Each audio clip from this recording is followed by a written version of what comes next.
On va attaquer ce dernier TD d'induction avec l'exercice 3. Alors l'exercice 3, vous avez un fil, vous avez un cadre. Le but est de déterminer les forces de la place qui s'exercent sur ce cadre. Si vous regardez bien, c'est déjà un exercice qu'on a traité dans le TDI 2. Sauf que là, on avait supposé qu'on connaissait le courant qui traversait le cadre et on en avait déduit les forces de la place. Là, il va en plus falloir déterminer ce courant. Donc le système est le suivant, vous avez votre fil inducteur qui est parcouru par un courant I qui dépend du temps, qui a une forme un peu particulière. Plutôt que de prendre l'aspect sinusoïdal habituel, on prend une valeur constante qui monte et ensuite qui est à nouveau constante. Donc on va voir que dans les deux parties constantes, en fait, la force de la place sera nulle. Quoique, il y a peut-être quelque chose d'un tout petit peu plus subtil à faire. Et vous avez le cadre qui est de hauteur petit b, de largeur petit a, et qui est à une distance R1, R1 de votre fil. Et alors l'exercice va être légèrement différent selon que ce R1 va être considéré comme constant, ou au contraire qu'on va supposer qu'il n'y a que les forces de la place qui s'exercent et donc que le cadre va se déplacer, et on verra un petit peu qu'est-ce qu'il en est pour la résolution de ce système. Bon alors, l'énoncé vous impose un sens positif, donc on va suivre le même sens imposé par l'énoncé. Ce sens positif vous impose un vecteur surface qui va généralement être planté comme ça dans la feuille. Vous avez que le champ magnétique créé par le fil, on commence à le connaître maintenant, c'est mu0 I de t sur 2πr selon Eθ. Il est lui aussi planté dans la feuille. Il dépend de la position où l'on se trouve. Donc là, vous avez le champ qui est créé par le fil. Et il s'agit de regarder déjà dans un premier temps. Alors, soit on commence par la force de la place, soit on commence par tout de suite se dire quelle est la forme du I. On va commencer par le I, c'est-à-dire qu'on va essayer de calculer le flux au travers de notre surface. Ce flux s'écrit B scalaire ds. De nouveau, on va découper notre surface en petits bouts d'épaisseur dr comme ça, où du coup le vecteur ds il va s'écrire, donc il a une hauteur b, une épaisseur dr, et il va être selon Eθ. Donc je me retrouve avec la somme de R égale R1 à R1 plus A. Donc le B fil, il s'écrit mu0 I sur 2πr multiplié par BdR, et le Eθ scalaire Eθ, ça fait 1. Donc là-dedans, il n'y a que le dr sur R qui varie en fonction de R. Tout le reste est constant et peut passer devant. Donc j'ai du mu0 I de t sur 2π multiplié par B multiplié par ln de la valeur finale divisé par la valeur initiale, puisqu'une différence de logarithme, ça vous donne le logarithme du rapport. Et donc on a une expression du flux du champ magnétique créé par le fil au travers de cette surface-là. On pourrait en déduire d'ailleurs l'induction mutuelle, l'inductance mutuelle qui équivaut ce qui reste en facteur de ce I. Bon, alors une fois qu'on a ça, on va déterminer le courant qui traverse à l'intérieur en utilisant la loi de Faraday. E vaut moins dφ sur dt. Donc je me retrouve... alors c'est là où il va falloir se poser la question, est-ce qu'on imagine que R1 est fixe ou est-ce que R1 va bouger? Alors, étant donné qu'on va regarder des forces sur la place, il peut être intéressant de se dire que justement le cadre va avoir tendance à se déplacer. Et donc, on va essayer de voir la dépendance temporelle. Donc, la dépendance temporelle est à deux endroits. Il y en a dans le I, bien sûr. Et il y a aussi dans le R. Donc, si je le réécris de manière un peu plus simple, comme ça, vous voyez que dans mon R1 de t, je vais avoir une dépendance temporelle qui va apparaître.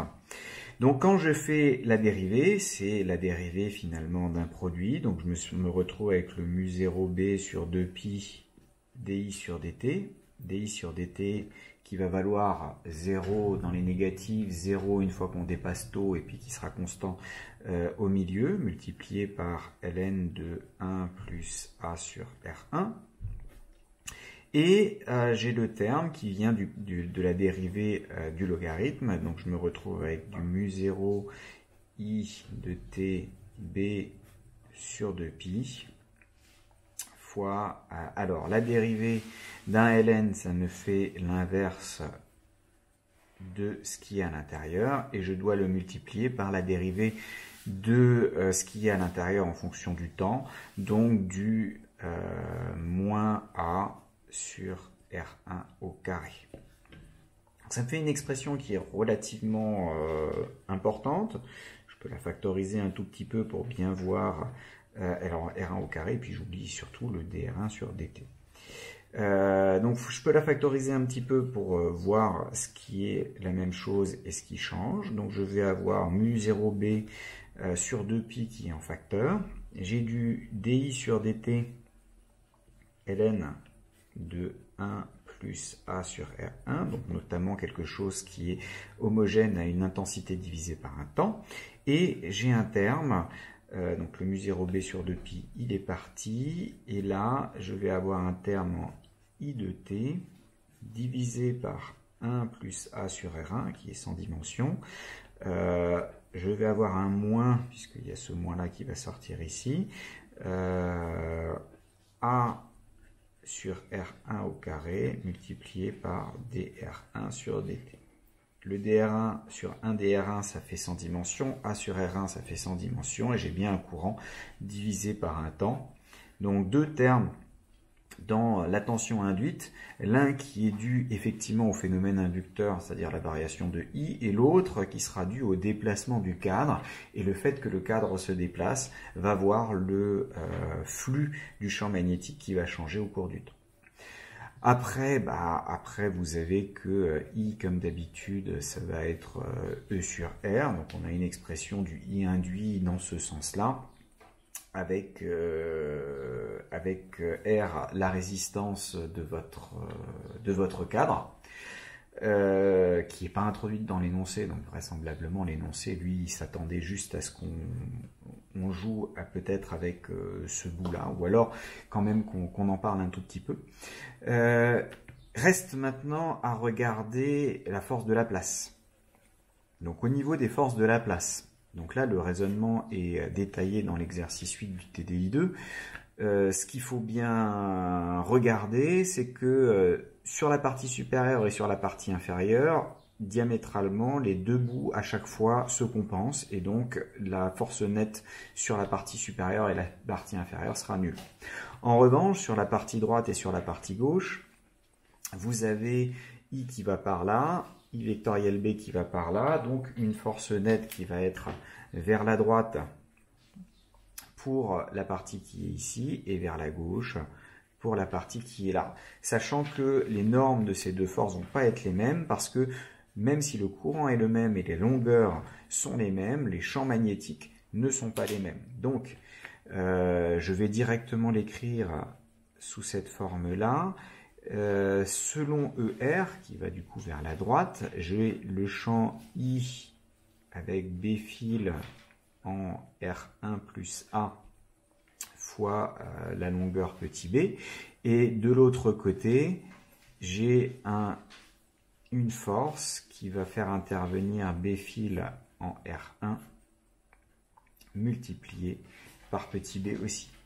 Donc ma force de Laplace va s'écrire, alors B fil c'est mu 0 I qui dépend du temps, divisé par 2pi, donc ça j'ai pu le mettre en facteur, il y a juste le R qui va changer, j'ai le I qui dépend lui aussi du temps et qui va avoir cette expression là divisé par R. Qu'est-ce que j'ai encore? J'ai le B, celui-là il est en facteur, et ça va être facteur de 1 sur R1 plus A moins 1 sur R1, et finalement, ce terme-là, on peut le simplifier un petit peu, donc ça me fait du moins A sur R1 plus A facteur de R1. Et donc, on se rend compte qu'étant donné que le champ magnétique est plus intense ici que là, la force sera plus intense ici. Et si le I de T est positif, à ce moment-là, j'aurai une force qui aura tendance à m'attirer. Alors, ici, il faut quand même revenir sur une petite erreur de signe que j'ai faite ici. Vous vous souvenez que dans la loi de Laplace, dans la loi de Faraday, il y a un moins qui apparaît là. Ben, j'étais tellement concentré sur mon histoire de dérivation que j'ai complètement oublié de le mettre, ce moins. Donc je me retrouve avec un moins global qui va être dans ce sens-là, qui va me permettre simplement, qui se répercute là-dedans. Et donc, on peut maintenant, avec cette expression de la force, cette expression de I et puis l'expression du I de T, intégrer cette équation différentielle en utilisant Python par exemple, pour obtenir ce qui va se passer. Donc, ce qui va se passer, à cause de ce moins, vous voyez que le courant va être négatif. Donc, le fait d'avoir une force qui est par là, le fait qu'il y ait un courant, le système va réagir pour, en fait, comme le flux du champ magnétique augmente dans ce sens-là, il va créer un champ magnétique dans l'autre sens, loi de Lenz. Donc, en fait, le courant tourne dans l'autre sens, d'où le petit moins. Et c'est là où je me suis rendu compte, toujours faire cette vérification, qu'il y avait un problème avec ma loi de Lenz et donc que j'avais certainement oublié un moins à un endroit là, celui-ci. Donc, là, le champ essaye de se mettre dans l'autre sens, donc il va y avoir répulsion, puisque ici j'ai un moins, donc ça fait attraction, mais le I est négatif aussi, donc finalement ça me fait une répulsion. Et une fois que je coupe ce I0, qu'est-ce qui va se passer? Ce terme-là disparaît, mais j'ai un moins par un moins, donc ça fait un plus, donc finalement mon I de T redevient positif, parce que le dr sur dt est positif, je suis en train de m'éloigner. Et là, de nouveau, loi de Lenz, vous avez un mouvement qui fait varier le flux du champ magnétique, donc le système réagit en imposant une force dans l'autre sens qui va avoir tendance à freiner le mouvement. Donc votre cadre part d'ici, s'éloigne et puis ralentit, et puis on pourra voir avec les simulations ce qui va se passer, et notamment si ça s'arrête et au bout d'une distance finie lors de cet effet-là. Voilà pour ce premier exercice. Bien, donc je vous présente le petit programme que j'ai écrit pour essayer de déterminer l'évolution de la distance du cadre comparé lors du temps lorsque le courant évolue. Donc vous voyez que j'ai organisé mon programme toujours de la même manière. Je commence par faire l'import des modules. Ensuite, je mets toutes les constantes qui vont intervenir. J'avais mis des 1 tout au début, et puis après j'ai changé les valeurs pour avoir quelque chose, avoir une idée de ce qui va se passer. Et puis après, je définis tout un tas de fonctions qui vont me permettre de condenser un petit peu ce que j'ai besoin d'écrire. Donc d'abord le courant, donc qui est nul pour T négatif, constant quand T est supérieur à taux, et entre T et taux, il croît linéairement. Je calcule tout de suite la dérivée, puisque j'en aurai besoin, pas la peine de demander à Python de la calculer, ça se fait à vue, donc la dérivée est positive entre 0 et taux et nulle ailleurs.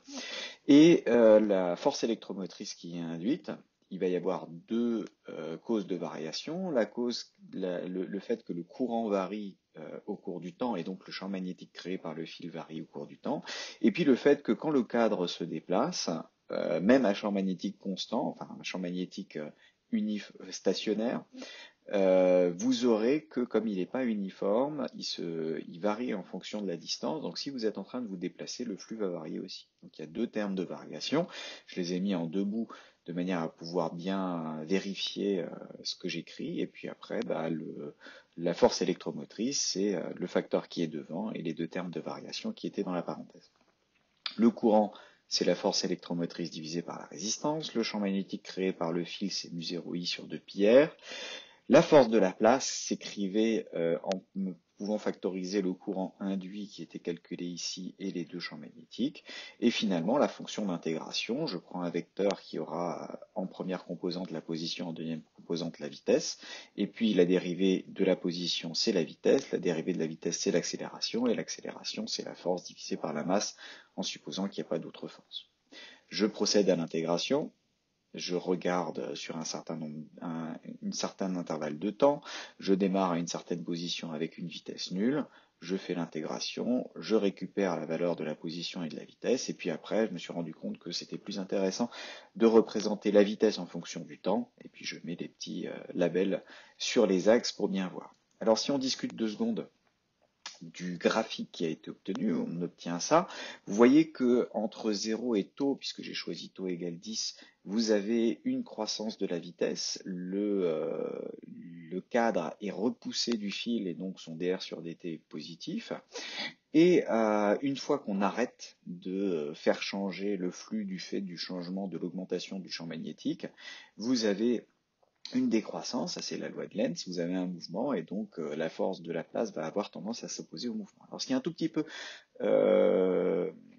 comment dire, interpellant, c'est que ça ne tend pas, la vitesse ne tend pas vers zéro, ça ne va pas réussir à s'arrêter, tout simplement parce que quand vous vous éloignez, si on regarde à cet endroit-là, cette variation entre les deux points, plus R est grand, comme le champ il est en 1 sur R, la différence entre 1 sur R plus A et 1 sur R devient de plus en plus petite, donc cette différence-là de champ magnétique devient de plus en plus petite. Et de la même manière, ce terme apparaît ici aussi, où vous vous rendez compte que le courant va être d'autant plus petit que la distance R va être importante.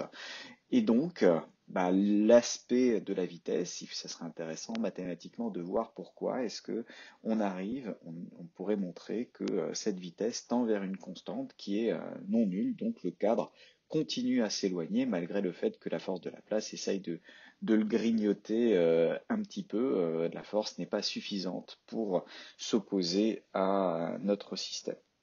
Alors, deuxième exercice de la séance, l'exercice 4. Donc l'exercice 4, c'est une variante de la pince ampère-métrique.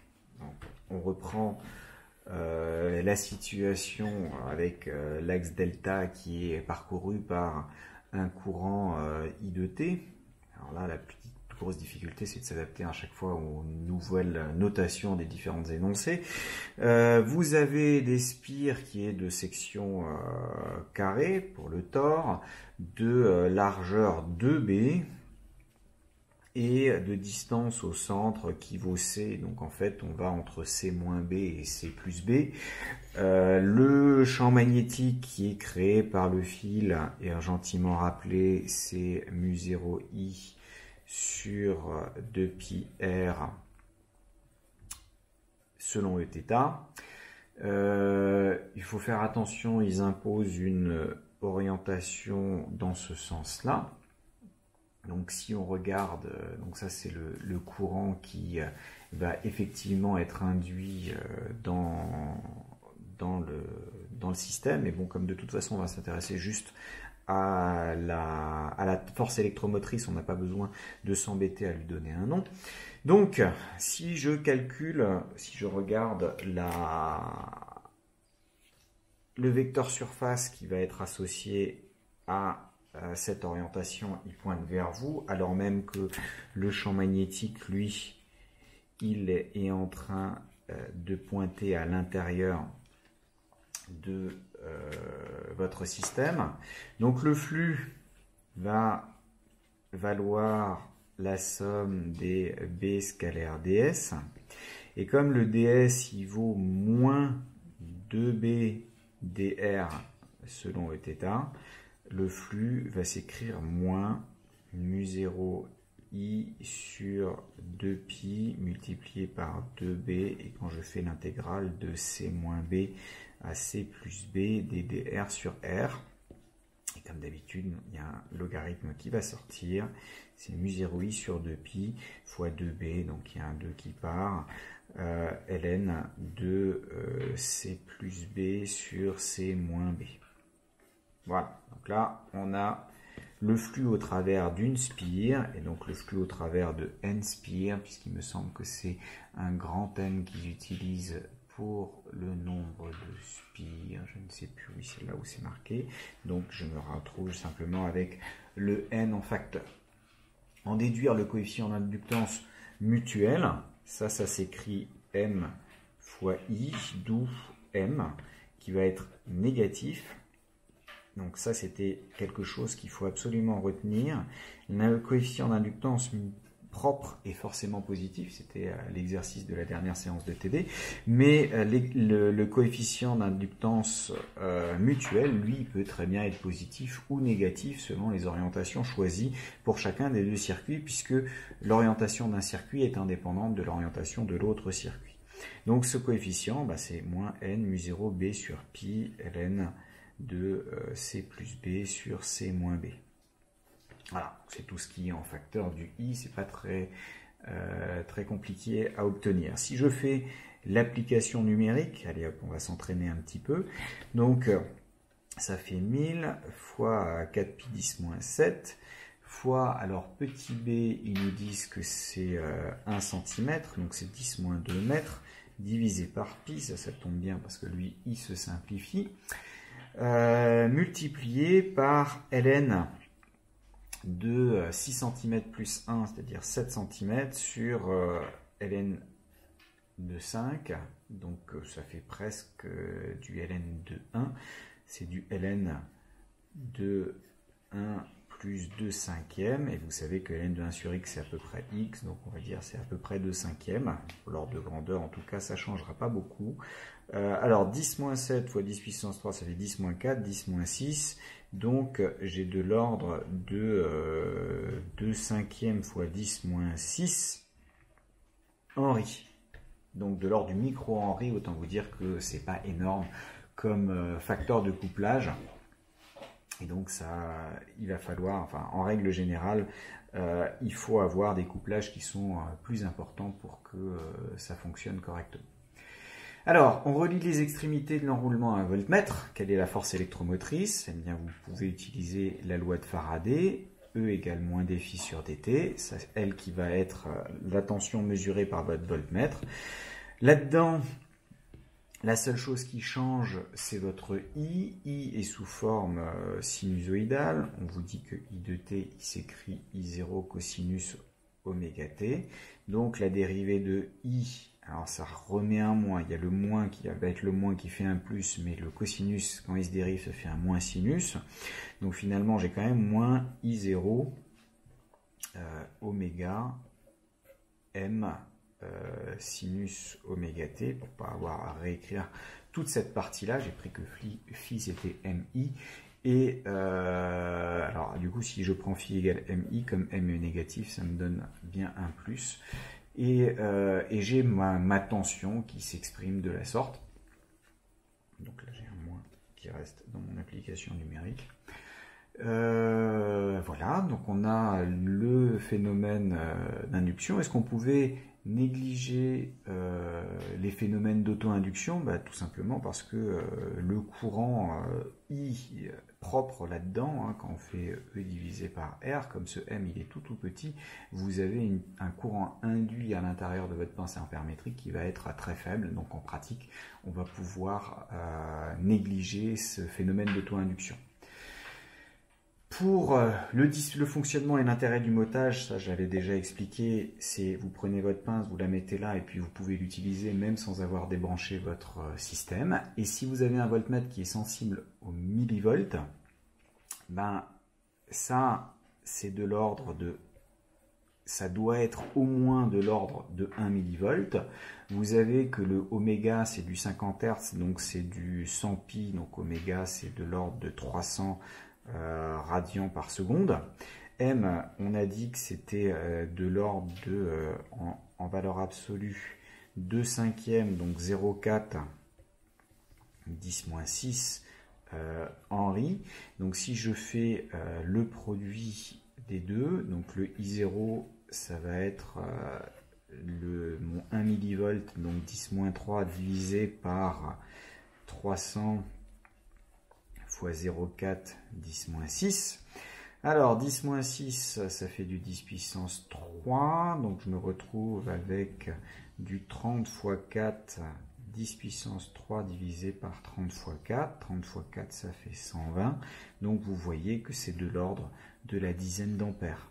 Donc, quand on a un système qui est sensible qu'au millivolt, et c'est là l'intérêt de ce petit exercice, c'est l'ordre de grandeur, ça ne peut marcher que pour des systèmes qui sont avec un fort courant et donc des fils déjà relativement impressionnants autour desquels vous ne voulez pas trop mettre de matériaux inflammables et donc vous pouvez assez facilement glisser votre pince ampère-métrique, ça ne marchera pas pour mesurer des courants dans nos petits fils de TP, parce qu'en règle générale, les courants ne sont largement pas aussi importants que cela.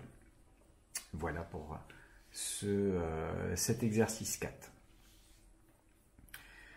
Alors, on a un exercice 7. Alors l'exercice 7, lui, il va être fait en 2 temps 3 mouvements, donc on n'a pas besoin de beaucoup de place, puisque on vous donne le comportement de U en volts. On vous donne, donc ça c'est U en fonction du temps, on vous donne I en fonction du temps. Vous voyez que U est un créneau, I est en dents de scie, et tout simplement que il y a des changements de pente. J'ai pas très bien pris mes 2 échelles, j'ai pas fait attention, mais quand I est croissant, U est positif, quand I est décroissant, U est négatif, tout simplement parce que vous devez avoir U égale LDI sur DT, puisque pour votre bobine, un exercice qu'on aurait pu faire déjà tout au début quand je vous avais introduit la notion de bobine. Donc le I, on passe de moins 5 mA à 5 mA sur 10 milli, donc on fait 10 mA en 10 microsecondes, donc 10 mA sur 10 microsecondes, vous voyez que ça fait du 10 puissance 3 ampères par seconde, donc j'ai un LDI sur DT, un DI sur DT de 10 puissance 3, U, il est à plus 20 volts, quand j'ai du 10 puissance 3, vous voyez que L, forcément, c'est du 20 millihenry qui correspond bien aux valeurs qu'on peut trouver en TP. Ensuite, exercice 10. L'exercice 10 correspond à essayer de chercher l'auto-inductance du fameux solénoïde torique dont on parle depuis le début pour les pinces ampères métriques. Donc vous avez votre solénoïde torique qui est comme ça, donc avec un machin intérieur, un machin extérieur, et puis hop, là.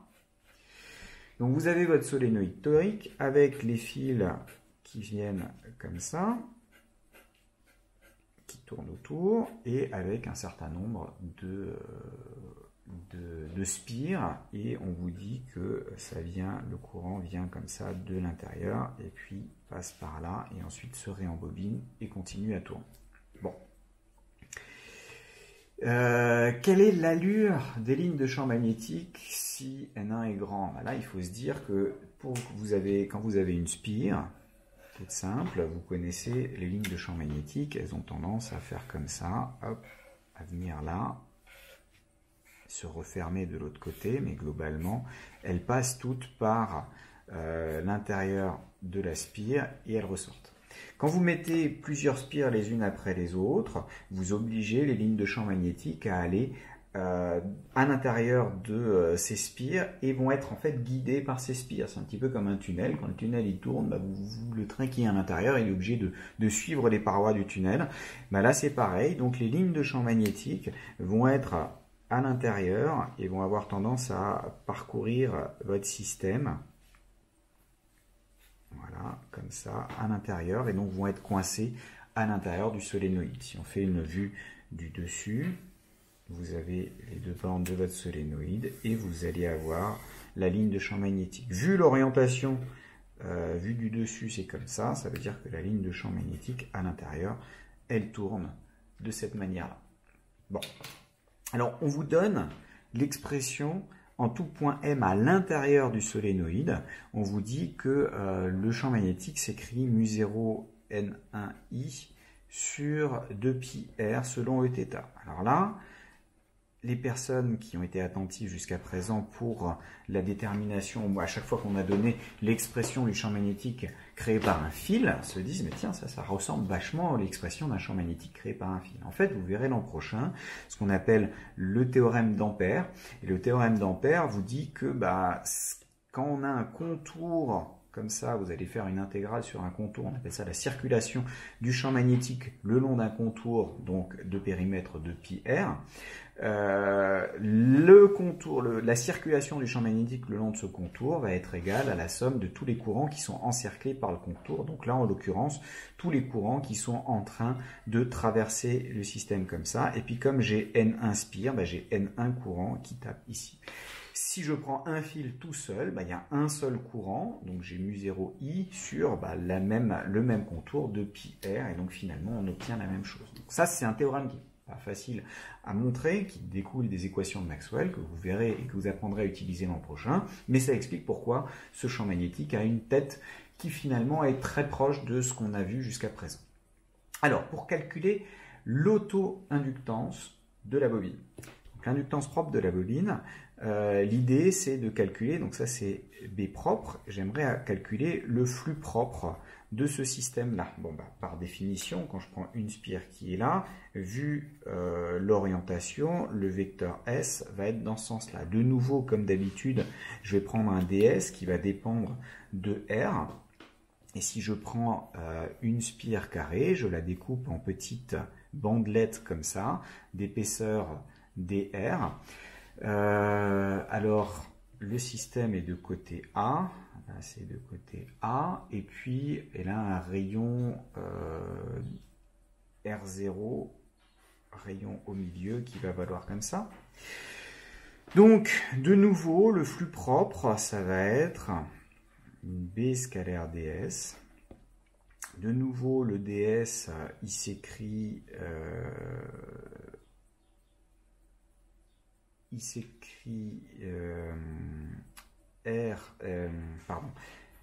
petit a, donc ça c'est la longueur là multipliée par la largeur dr selon Eθ. Alors notez qu'ils ont mis Eθ dans ce sens-là, ça veut dire que le Eθ qu'ils ont pris, vu l'orientation que j'ai choisie ici à cause de cette orientation-là, est forcément vers la droite. C'est-à-dire en d'autres termes, ils ont supposé que l'axe était planté comme ça dans le système, c'est pas très grave, mais ça veut simplement dire que mon Eθ tourne dans ce sens-là. Si vous retournez la feuille, vous avez bien que le Eθ il tourne dans le sens habituel correspondant à notre à ce qu'on a l'habitude de voir en coordonnées cylindriques. Donc le B, c'est le B propre, c'est celui-ci, donc le mu0 N1I sur 2π, c'est quelque chose de constant, ça se met en facteur. Et j'ai un A qui peut se mettre en facteur. Et ensuite, j'ai du ln de R0 plus A sur 2 divisé par R0 moins A sur 2. Vous voyez que dans l'exercice précédent, on avait pris 2B justement pour éviter d'avoir un sur 2 qui se baladait. Donc j'ai cette expression-là pour le flux propre. Et ce flux propre, c'est égal à LI. Et puis j'ai oublié quelque chose, c'est que là j'ai calculé le flux propre au travers de une spire. Donc pour avoir le flux propre total, il faut que je multiplie par N1 et du coup je me retrouve avec un N1 carré. Vous avez vu que j'ai fait un petit arrêt sur image, tout simplement parce que je me suis dit, tiens, c'est bizarre qu'il y ait un N1 et pas un N1 carré, parce que généralement, les inductances propres, elles dépendent du produit du nombre de spires du premier truc avec le deuxième, et puis si c'est le même, c'est le produit du nombre de spires de mon système avec lui-même, donc un N1 au carré, et j'étais étonné de ne pas voir ce N1, donc j'avais encore une fois oublié de multiplier pour avoir le flux total, et ça vous dit que votre L, c'est bien un truc qui est positif, il s'écrit mu0 N1 carré A sur 2π ln de R0 plus A sur 2 sur R0 moins A sur 2. Voilà. Donc on a l'expression de l'inductance propre de la bobine. Alors, exercice suivant, l'exercice 12. Là encore, ça va être relativement facile. On considère une bobine de clôture de pure inductance L qui vaut 0,8 Henry. Et on veut calculer la valeur de la tension d'auto-induction entre 0 et 170 microsecondes, sachant que vous aviez un I de T qui monte jusqu'à 600 mA et qui démarre à 40 microsecondes, monte jusqu'à 80, reste constant et ensuite redescend, donc il reste constant jusqu'à 120 et il redescend à 160, hop, et ça s'est monté en microsecondes. Donc calculer la valeur de la tension, ça c'est extrêmement facile. Vous avez U qui s'écrit LDI sur DT. Donc si je regarde et que je reproduis le 40, le 80, le 120 et le 160, au départ votre tension elle est nulle parce que c'est constant. Ensuite la dérivée est constante, donc la tension c'est L fois une constante et qui est positive dans ce sens-là. Après, c'est de nouveau nul. Après, c'est la même chose dans l'autre sens, ça va être négatif. Et puis finalement, c'est nul. Dernière chose qu'on peut calculer, c'est le DI sur DT. Le DI sur DT, c'est 600 mA divisé par 40 microsecondes, donc 10-6. Hop, donc j'ai du 60 sur 4, donc ça fait 35 10 puissance 3 ampères par seconde. L, c'est du 0,8 Henry, donc 8 fois 1,5, 8 fois la moitié, ça fait 12, 12 10 puissance 3, et donc je me retrouve ici avec du 12 000 volts quand même, parce que la bobine est relativement importante, et donc vous vous retrouvez avec une clôture, ça doit être une clôture qui est fait pour protéger un T-Rex, hein, comme dans Jurassic Park, parce que 12 000 volts, ça reste quand même une valeur relativement importante, mais comme la bobine est assez forte, et que vous avez quand même une grosse variation de courant, donc presque 1 ampère sur moins d'une seconde, c'est assez normal d'obtenir des valeurs importantes comme ça. Donc ça c'était pour votre exercice 12. Il nous en reste encore deux, l'exercice 15 et l'exercice 16. Alors, pour l'exercice 15, là on va travailler avec un transformateur, donc avec l'histoire des rapports de transformation entre la tension au primaire et la tension au secondaire. Donc on a un transformateur qui est alimenté au primaire par EDF avec une tension efficace de 220 volts et une fréquence de 50 Hz. Et au secondaire, on prend une ampoule de 12 volts, 40 watts, qui est assimilable à une résistance R. Déterminer le rapport de transformation du transformateur, sachant que le 12 watts qui est indiqué, c'est aussi des watts en valeur efficace. Vous savez que le rapport de transformation U2 sur U1, le rapport de transformation est donné par le rapport U2 sur U1, et étant donné que les deux vont être en phase, ça va être donné par le E sur la tension de l'ampoule, donc les 12 volts. Donc finalement, ça va être, non pardon, le E c'est j'ai inversé les deux, le U2 c'est les 12 volts et le U1 c'est les 220 volts. Donc j'ai un rapport de transformation, alors si c'était 240 ce serait plus simple, mais c'est à peu près un rapport à un vingtième.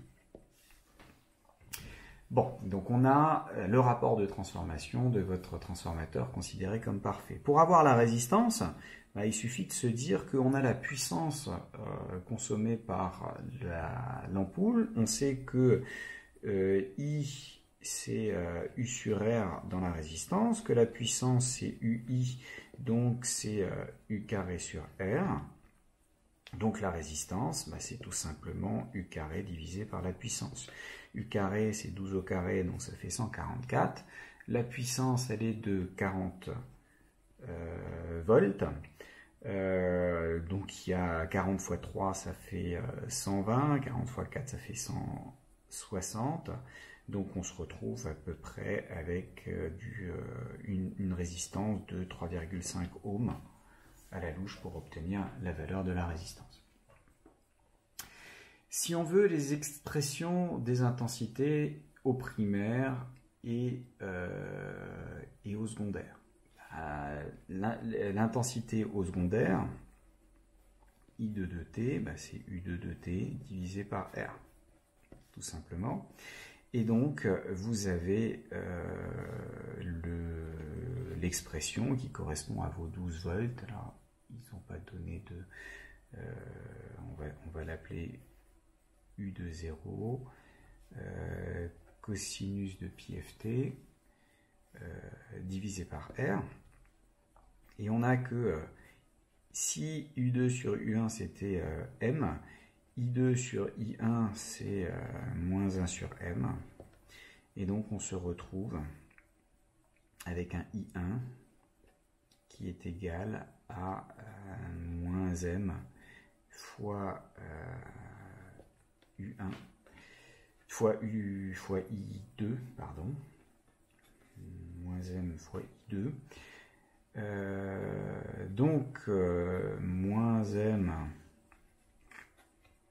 U2 sur R, et donc ça c'est U1 sur R, donc c'est moins U1 sur R.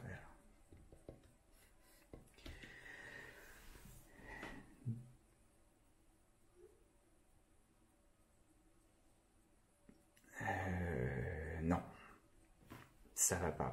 Pourquoi? Alors pourquoi ça ne va pas? Pourquoi est-ce que je me rends compte qu'il y a un souci? C'est que si je fais ça, j'ai un courant dans le primaire qui est plus élevé, beaucoup plus élevé aussi que le courant dans le secondaire. Or, comme il doit y avoir conservation de la puissance, si on augmente la tension, là on diminue la tension en passant du secondaire au primaire, on doit augmenter le courant, du primaire au secondaire, on doit augmenter le courant, et c'est pas ce que j'observe. Donc c'est tout simplement que je me suis trompé. U2, si vous regardez, c'est M fois U1, et donc là je me retrouve avec un M carré. Et comme M c'est un vingtième, je me retrouve avec facteur 1 sur 400, et c'est normal d'obtenir finalement un courant qui va être moins important dans le primaire que dans le secondaire. Peut-on dire que le transformateur est adapté au montage? Ben, plutôt oui, puisque vous avez que le courant fourni par EDF est moins important que ce que finalement vous avez, donc vous avez baissé la tension, mais vous avez augmenté le courant qui traverse votre ampoule, ce qui fait que, en règle générale, avec un courant plus fort, votre ampoule va être plus brillante.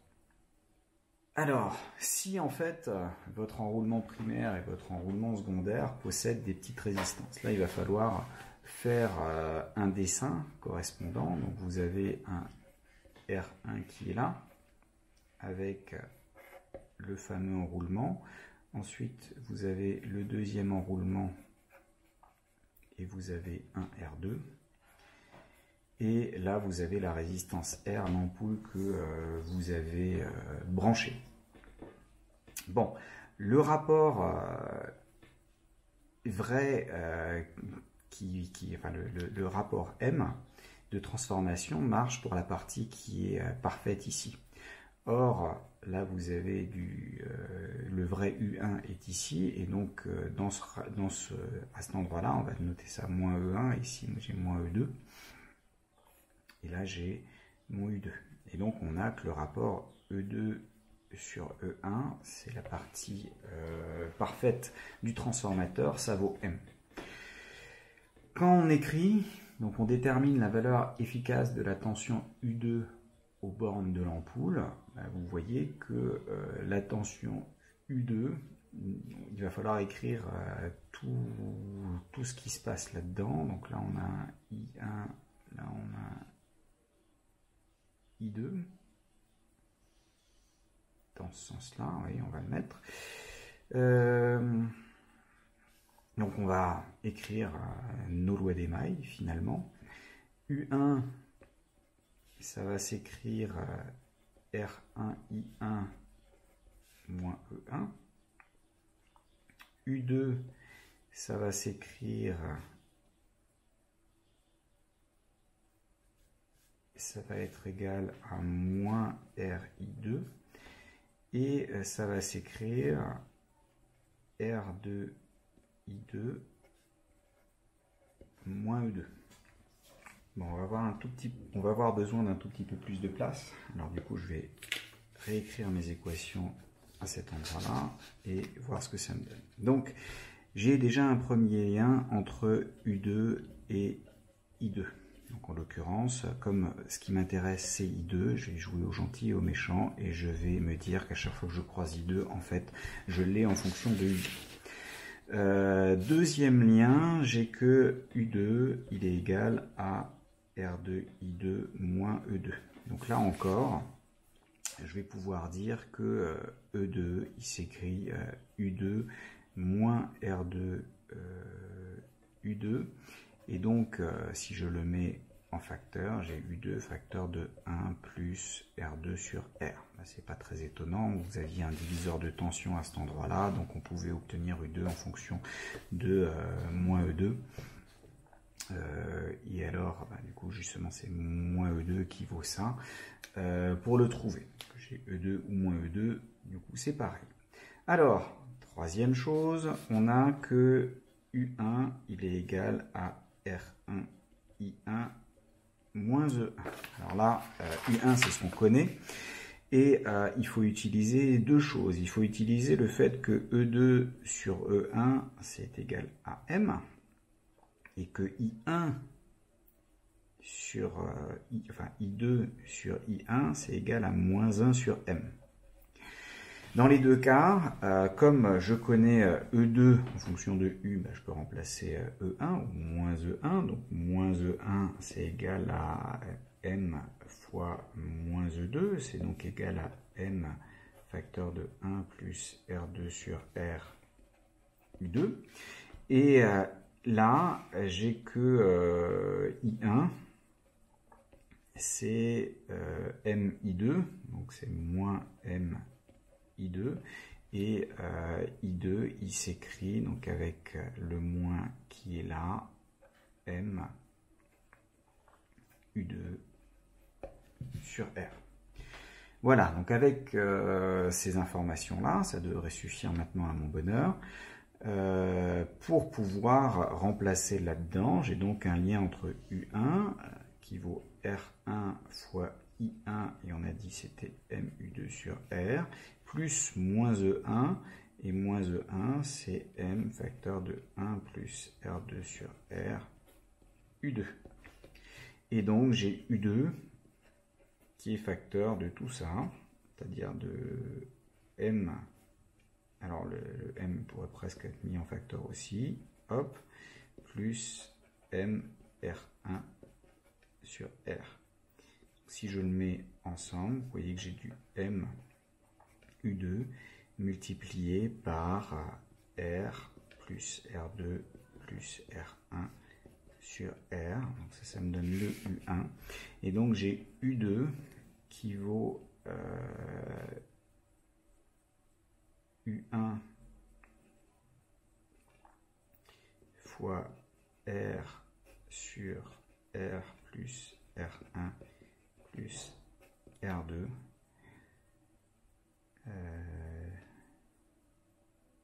divisé par M.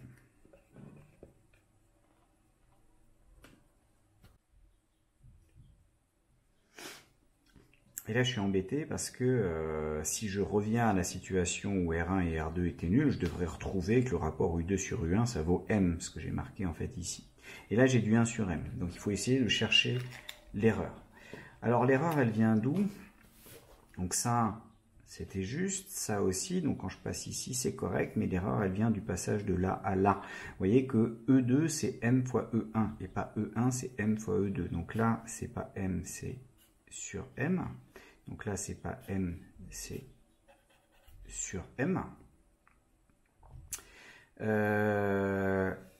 Là-dedans, ça reste, mais là, j'ai un sur M. Donc là, le M ne va pas agir de la même manière des deux côtés. Donc il ne se met pas en facteur, en fait. Et donc, si je mets du 1 sur M en facteur, vous voyez que ici, je vais avoir du M carré avec le R1. Là, ça me plaît mieux parce que j'ai effectivement que quand R1 et R2 sont nuls, j'ai un terme qui va être en M fois U1, tout simplement, et je vois que en fait la résistance au primaire va être beaucoup plus importante. Donc si je le réécris correctement, la résistance au primaire va être beaucoup plus importante, va avoir une action beaucoup plus importante. Donc ça me fait M fois U1 fois R sur R plus M carré R1 fois R2 plus R2. Voilà, ça c'est une expression qui me plaît mieux pour obtenir la valeur de U2, et donc la valeur efficace, ça va être les 220 volts fois ce rapport. Alors là, comme le M est en fait inférieur à 1, ce rapport-là va être quasiment négligeable. Donc si je calcule la valeur efficace, U2 efficace, ça va être les 220 multiplié par le 1/20 que j'avais calculé tout à l'heure, multiplié, donc il nous donne grand R, ah oui, on l'avait calculé tout à l'heure, grand R, il valait 3,5 ohms, donc 3,5 ohms sur 3,5, plus R1, ils nous disent que c'est 5 ohms, mais c'est divisé par 400, plus R2 qui vaut 0,5 ohms. Alors, le 5 divisé par 400, ça fait 0, enfin ça fait 1 milliohm, donc autant vous dire que ce sera quasiment rien. Donc là, j'ai du 3,5 divisé par 4, donc on me retrouve avec du 220 volts divisé par 20, multiplié par 3,5 divisé par 4, c'est-à-dire multiplié par 7/8. Donc on n'aura pas tout à fait les 12 volts voulus, mais on doit être aux alentours entre 11,5 et 12, peut-être 11,7 volts. Donc il faudra, faites l'application numérique exacte pour voir à quoi ça correspond. Alors, pour déterminer les pertes cuivre, en fait, c'est la puissance dissipée par effet Joule par les deux bouts. Donc vous avez un terme en R1 qui est un carré, vous avez un terme en R2 I2 carré. Donc il suffit de calculer la valeur efficace correspondante, puisqu'on a à chaque fois, on a maintenant la valeur de U2 efficace, et étant donné que I1 ici s'exprime en fonction de U2, I2 s'exprime en fonction de U2, on est capable d'obtenir les pertes joules. Et pour avoir le rendement, ça va être le rapport de la puissance effectivement fournie par le générateur, c'est-à-dire U1 fois I1 divisé par la puissance effectivement. Alors non, c'est ce qu'on reçoit, le rendement c'est toujours ce qu'on reçoit, donc c'est U2 fois I2 divisé par ce que le système avait donné en vrai et qui a pour partie été perdu au passage, donc le U1 fois I1. Donc là encore, on a toutes les informations, le I1 en fonction du U2, le U2 en fonction de ça, il suffit de tout remplacer pour essayer de calculer la valeur du rendement, qui sera forcément inférieure à 1, mais qui devrait être relativement important quand même, étant donné que le R2, si on regarde, vous avez que 1/8, enfin 1/7 de la valeur du R correspondant, donc vous allez perdre au maximum 1/7 dans cette deuxième partie, un tout petit peu plus dans la première partie, mais sachant que le rapport M va agir sur cette résistance 2 fois, ça va être en règle générale moins important. Les pertes vont être ici principalement au secondaire. Bon, alors il ne nous reste plus que l'exercice 16. Donc dans l'exercice 16, on considère deux bobines formées de N-spire, de rayon A, d'inductance L, placées de sorte qu'elles soient coaxiales. Donc vous avez deux bobines comme ça, qui sont coaxiales l'une derrière l'autre. La distance entre leurs centres étant repérée le long de l'axe OZ par une longueur D, donc on a une longueur petit d comme ça entre les deux, on se propose de mesurer le couplage en envoyant dans l'une d'elles la tension triangulaire en comparant cette tension avec la tension induite dans l'autre bobine, celle-ci étant en circuit ouvert. Donc on branche en série le générateur de la première bobine et une résistance avec une résistance R', et on néglige la résistance R des bobines. Donc on a un générateur, hop, qui est là, qui envoie une tension en triangle, une résistance R', la première bobine, et puis la deuxième bobine qui reste en circuit ouvert et dont on fait varier ensuite la distance D qu'il y a entre les deux bobines. Alors on n'a plus qu'à écrire les différentes équations électriques qui apparaissent là-dedans. Donc on va appeler ça la tension du générateur, donc E de T. Ici on a le courant I de T, là on a un courant nul, donc un I2 qui était égal à 0 puisque on est en circuit ouvert. Et donc il y a ici une première équation qui s'écrit E de T égale R' I de T plus LDI sur DT. Et la deuxième équation qui me dit que la tension mesurée à l'oscilloscope va être égale à MDI sur DT, puisque c'est l'inductance mutuelle qu'on va avoir entre les deux systèmes, et c'est celle que justement on essaye de voir. Alors comme sur le graphique, on peut voir que la tension de départ, c'est une tension en dents de scie. Il y a de fortes chances que le courant lui aussi ait une tête en dents de scie, et donc quand on va faire la dérivée, on va se retrouver avec une tension en créneau telle que celle qui vous est indiquée. Donc on va essayer de voir un petit peu ça en détail. Donc supposons que le E de T il s'écrive AT, c'est-à-dire que simplement AT égale 0, ça vaut 0, et puis ça augmente, et puis on va pouvoir déterminer cette pente A facilement avec les graphiques. On va avoir un second membre qui est de la forme d'une fonction linéaire, donc on va chercher une fonction, un polynôme de degré 1, donc on va chercher notre solution sous forme d'un polynôme de degré 1, notre solution en régime permanent. Donc on va supposer que le transitoire va gentiment disparaître assez rapidement. Et donc là-dedans, on va avoir du alpha t plus bêta pour notre I de t. Et ça nous dit quoi? Quand on l'écrit, ça veut dire que AT doit être égal à R' alpha t plus R' bêta plus LDI sur dt, donc L alpha. Et pour que ça fonctionne, ça me dit forcément que A il est égal à R' alpha, et que R' bêta doit être égal à moins L alpha. Donc une fois que j'ai alpha qui vaut A sur R', j'ai automatiquement bêta, puisque bêta ça va être moins L A sur R carré.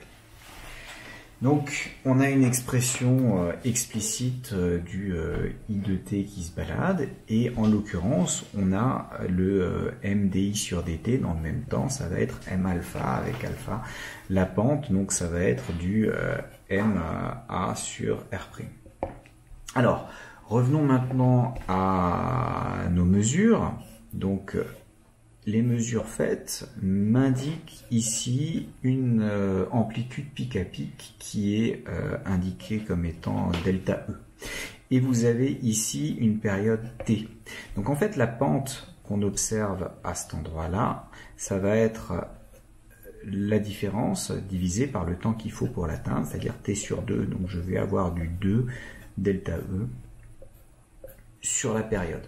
Donc ça me donne le A, et de l'autre côté, la mesure sur le deuxième me donne une amplitude pic à pic grand A, et donc en fait une valeur ici qui va valoir grand A divisé par 2. Et le grand A divisé par 2, c'est MA sur R', donc grand A divisé par 2 doit être égal à MA sur R'. Et comme A c'est 2 delta E sur T, ça me donne du M 2 delta E sur T.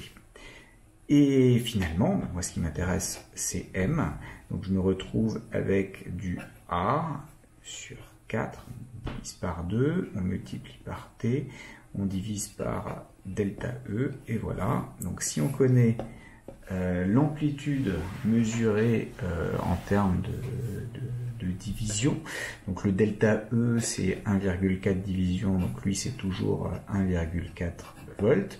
Le A, alors là il faut faire attention, ce qui donne 4,33, 3,33, 2,6, puis de nouveau 4,33, 3,4, 2,3, mais en changeant à chaque fois le calibre, donc il faudra prendre les valeurs au fur et à mesure.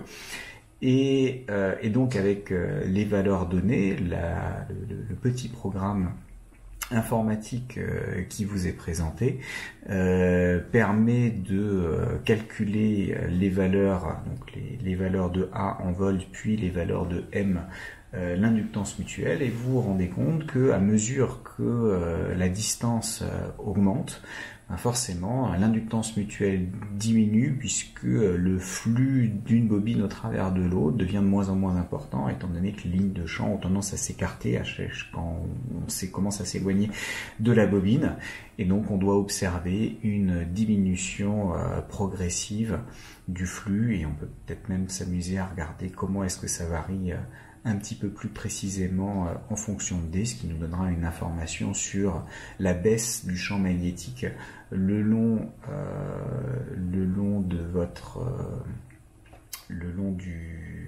de l'évolution, et donc on pourra regarder ça un petit peu plus en détail.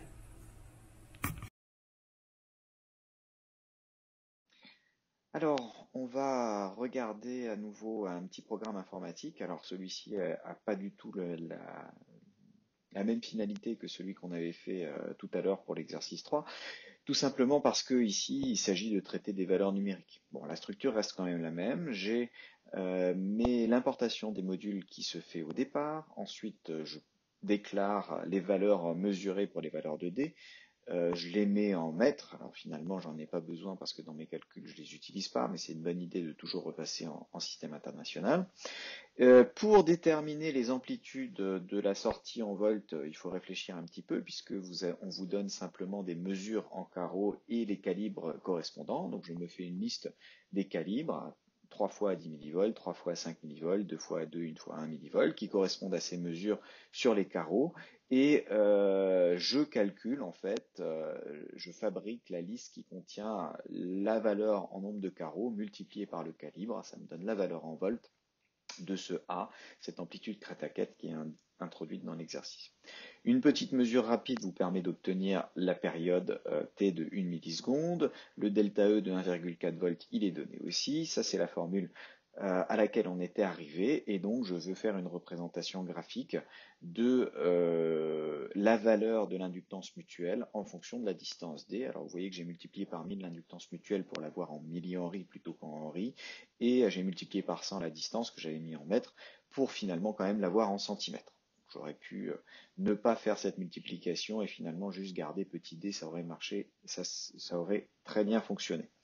Je me mets des limites histoire de voir ce qui se passe, une petite grille, je sauvegarde dans un fichier et je regarde le résultat. Alors vous voyez que j'ai mis des petits points pour montrer que c'est des points de mesure et j'obtiens un résultat auquel on pouvait s'attendre, c'est-à-dire que l'inductance mutuelle diminue à mesure que les deux bobines s'éloignent et donc elles sont moins en interaction l'une avec l'autre. Alors, à noter quand même que normalement j'ai mon inductance mutuelle directement en millihenry, mais là j'ai du millième de millihenry et ce millième de millihenry, donc du micro-henry, montre que le couplage entre les deux bobines est très faible, principalement dû au fait qu'on n'a pas mis de cœur en fer à l'intérieur de noyau de fer qui va démultiplier en fait l'interaction et canaliser les lignes de champ pour les obliger à passer d'une bobine à l'autre. Là, il n'y avait rien de tel, donc finalement, plus elle s'éloigne, moins j'ai d'inductance mutuelle et aussi l'inductance mutuelle n'était pas très grande au départ. Alors vous voyez quand même que cette décroissance, on peut se dire, tiens, ça ressemble à du 1 sur D, 1 sur D carré, quelque chose comme ça. Donc essayons de vérifier ce fait-là, et c'est le but des deux petits bouts qui sont ici. Je me fais un échantillonnage en valeur de la distance entre la valeur minimale et la valeur maximale de ce que j'avais ici, histoire de pouvoir visualiser quelque chose. Je me prends 500 points parce que je veux faire passer une courbe qui va être bien échantillonnée et non pas des bouts qui vont être pour lesquels, des bouts de droite pour lesquels j'aurai des valeurs juste à ces endroits-là. Et je fais mon petit modèle. Alors j'ai choisi de regarder un modèle en 1 sur D carré et aussi, histoire de pas me poser de questions sur quel est le facteur qui va être au-dessus au numérateur, je vais imposer que quand D vaut 8 cm, je passe exactement par ce point-là. Ça me fait un point fixe, ça ne me donnera pas le meilleur ajustement possible, mais au moins ça va limiter les recherches et je vais pouvoir jouer par exemple sur la puissance comme j'en ai envie. Donc pour faire ça, je regarde D égale 8 cm, ça correspondait à la position 0, 1, 2, 3, 4.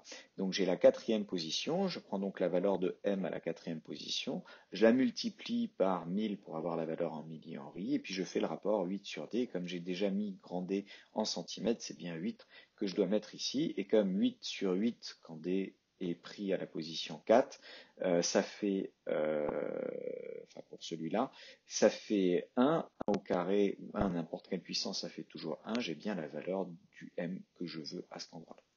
Quand je fais la représentation graphique, vous voyez que le D carré, la décroissance en 1 sur D carré, correspond assez bien à ce que j'observe à grande distance.